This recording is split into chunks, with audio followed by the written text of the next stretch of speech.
Nunca he contado esto en voz alta sin que me tiemble la garganta. No porque tenga miedo de que no me crean. A estas alturas, la incredulidad de los demás es lo que menos me importa.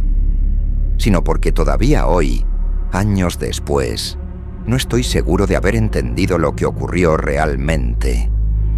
Durante mucho tiempo me convencí de que había sido una simple coincidencia, una cadena de malentendidos provocados por el estrés y la falta de sueño. Me decía a mí mismo que mi mente cansada había exagerado las sombras, pero hay detalles que no encajan, detalles que no desaparecen con el tiempo, detalles que vuelven por las noches cuando el edificio se queda en silencio absoluto y solo se oye el zumbido eléctrico de la ciudad durmiendo. Y es entonces, en esa oscuridad, cuando vuelvo a sentir el frío en la nuca. Esto ocurrió hace unos 4 o 5 años. Yo vivía solo en un bloque de pisos antiguo, una de esas colmenas de hormigón construidas a finales de los 70. Era un lugar gris, con pasillos interminables iluminados por fluorescentes que parpadeaban constantemente, bañando todo en una luz amarillenta y enfermiza. Las paredes eran tan finas que si te quedabas quieto, podías escuchar la vida de los demás sin querer. Una tos, una cisterna, el llanto de un bebé 3 pisos más abajo. No era un lugar peligroso ni tenía mala fama. De hecho, lo elegí precisamente por eso. Era anónimo, tranquilo y barato. En aquella época yo trabajaba en el turno de noche en una fábrica de 10 a 6 y dormía de día. Necesitaba silencio, necesitaba rutina, necesitaba estar solo. Durante las primeras semanas todo fue dolorosamente normal. Mi vida se reducía a dormir, comer y trabajar. Saludaba a los vecinos con un movimiento de cabeza en el ascensor.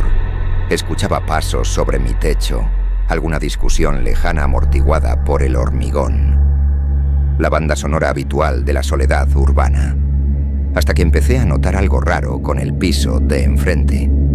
El cuarto B. La puerta del cuarto B siempre estaba cerrada. Siempre. Es un detalle estúpido, lo sé. Pero cuando vives en un pasillo donde solo hay 2 puertas, acabas notando los patrones de tu único vecino. No recuerdo haber visto esa puerta abierta ni una sola vez. Al principio, no le di importancia. Hay gente reservada, gente que trabaja más horas que yo. Pero con el paso de los días, mi mente, aburrida por la rutina, empezó a fijarse en pequeños detalles que no cuadraban. El felpudo nunca se movía ni 1 milímetro. No había plantas, ni adornos, ni esa típica corona de Navidad olvidada en la puerta. No llegaba a correo, ni cartas del banco, ni publicidad de pizzerías. Nada. Era como un agujero negro en medio del pasillo. Y aún así por las noches escuchaba cosas. Comenzó de forma sutil. Eran pasos. Pasos lentos, pesados, arrastrados. No sonaban como alguien caminando con prisa para ir al baño o a la cocina. Sonaban como alguien deambulando sin rumbo. Caminaba de un extremo al otro del salón, una y otra vez. Cloc, cloc, cloc. A veces los pasos se detenían justo al otro lado de la pared que compartíamos, la pared de mi dormitorio. Y yo, tumbado en mi cama, tenía la extraña y horrible sensación de que, al otro lado del ladrillo, alguien estaba quieto, de pie, con la oreja pegada al muro, escuchándome a mí. Intenté ignorarlo. Me puse tapones. Me decía que era la acústica del edificio, que quizá el sonido venía del piso de arriba y las tuberías lo bajaban hasta mí. Pero una noche, al volver del trabajo, la negación dejó de funcionar. Eran casi las 3 de la madrugada.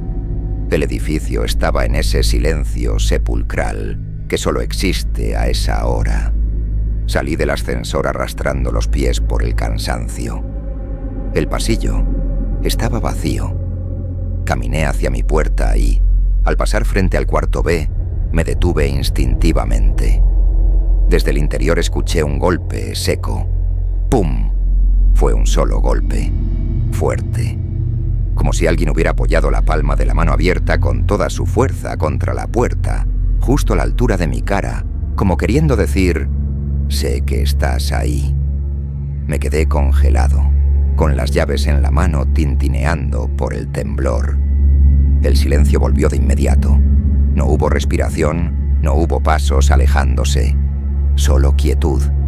Entré en mi piso atropelladamente, cerré con llave y pasé el cerrojo. Esa noche dormí con la luz del pasillo encendida. Tenía la sensación constante, pegajosa, de que la seguridad de mi casa había sido violada sin que nadie hubiera entrado. A partir de esa noche, la actividad se intensificó.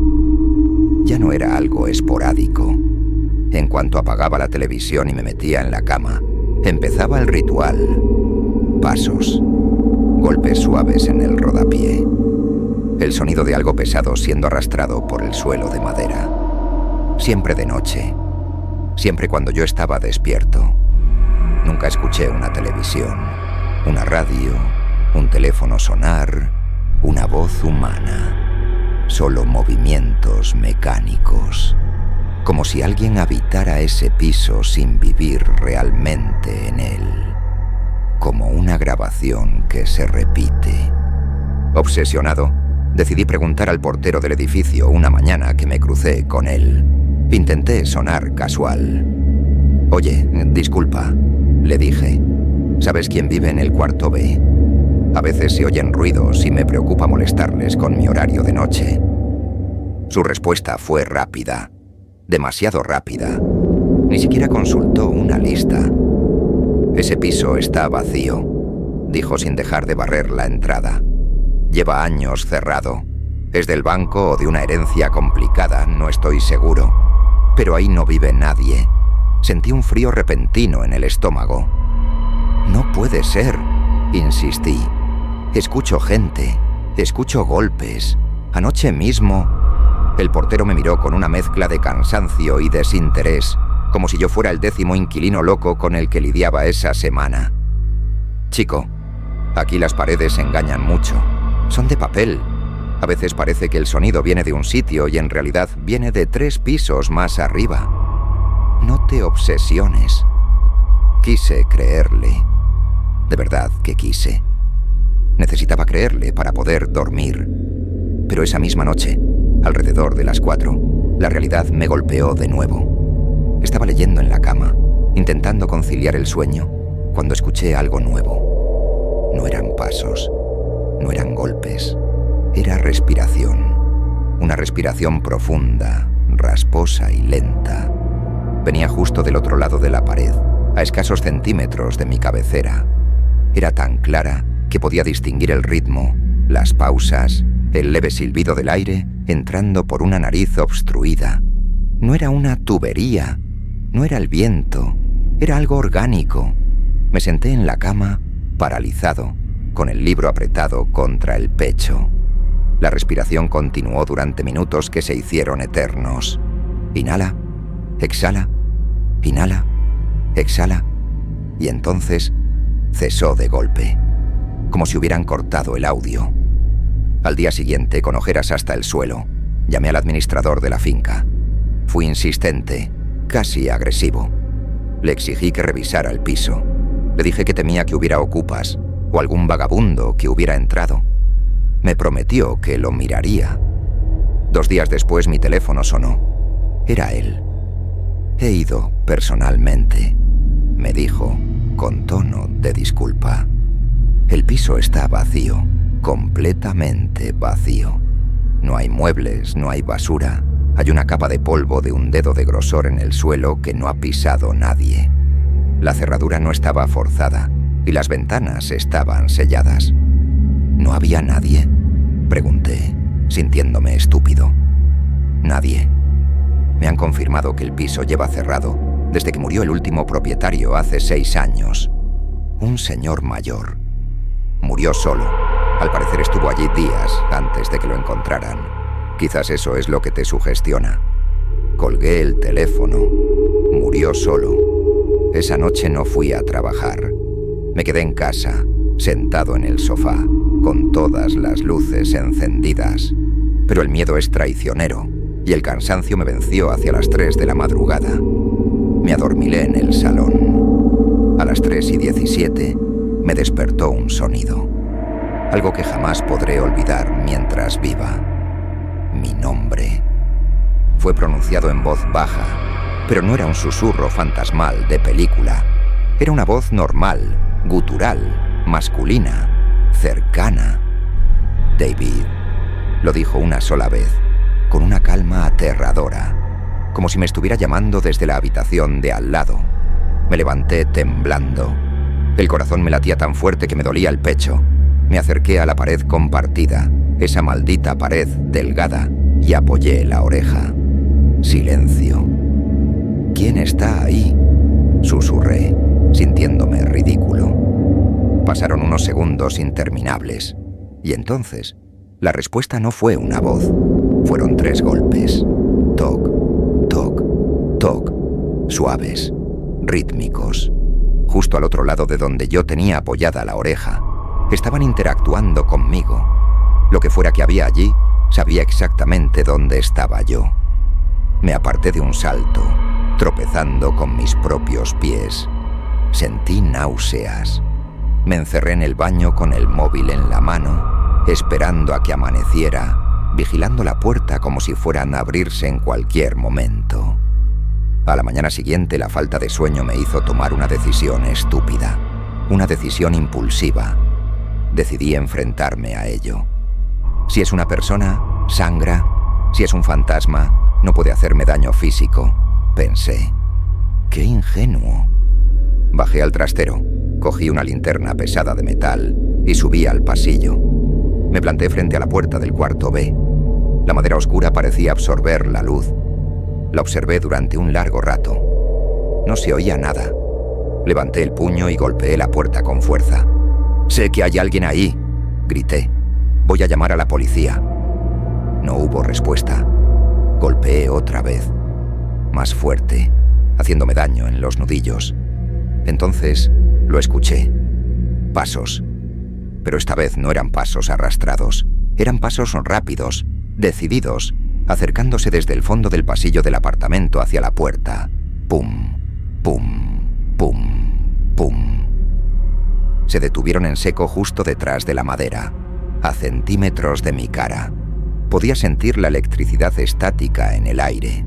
Podía sentir una presencia al otro lado de la mirilla, aunque ésta estaba negra. ¿Hay alguien?, pregunté, y mi voz se rompió en un gallo patético. Silencio. Un silencio pesado, denso. Retrocedí un paso, asustado por mi propia valentía, y en ese momento mis ojos se fijaron en la manilla de la puerta del cuarto B. Era una manilla dorada, vieja, y se movió, solo un poco. Bajó despacio, muy despacio, chirriando ligeramente por la falta de aceite. Alguien la estaba presionando desde dentro. Bajó hasta el tope. Se mantuvo ahí 2 segundos, y luego la soltaron de golpe, volviendo a su posición original con un clac metálico. No esperé a ver si la puerta se abría. Corrí a mi piso, cerré y llamé a la policía gritando que había intrusos intentando atacarme. Llegaron en 10 minutos. 2 agentes con cara de pocos amigos. Les expliqué todo, temblando, señalando la puerta. Ellos llamaron. Nadie abrió. Con el permiso del administrador, que llegó poco después, forzaron la puerta. Yo observaba desde el extremo del pasillo, protegido detrás de uno de los policías. La puerta cedió con un crujido y se abrió lentamente, revelando la oscuridad del interior. Las linternas de los policías barrieron el lugar. Estaba vacío, tal y como había dicho el administrador. No había muebles. Las persianas estaban bajadas. El aire olía a cerrado, a polvo antiguo y a humedad. Pero entonces, una de las linternas iluminó la pared derecha, la pared que daba a mi dormitorio. El policía se detuvo. «¿Qué es eso?», preguntó su compañero. Me acerqué, ignorando el instinto que me gritaba que huyera. La pared estaba cubierta de polvo gris.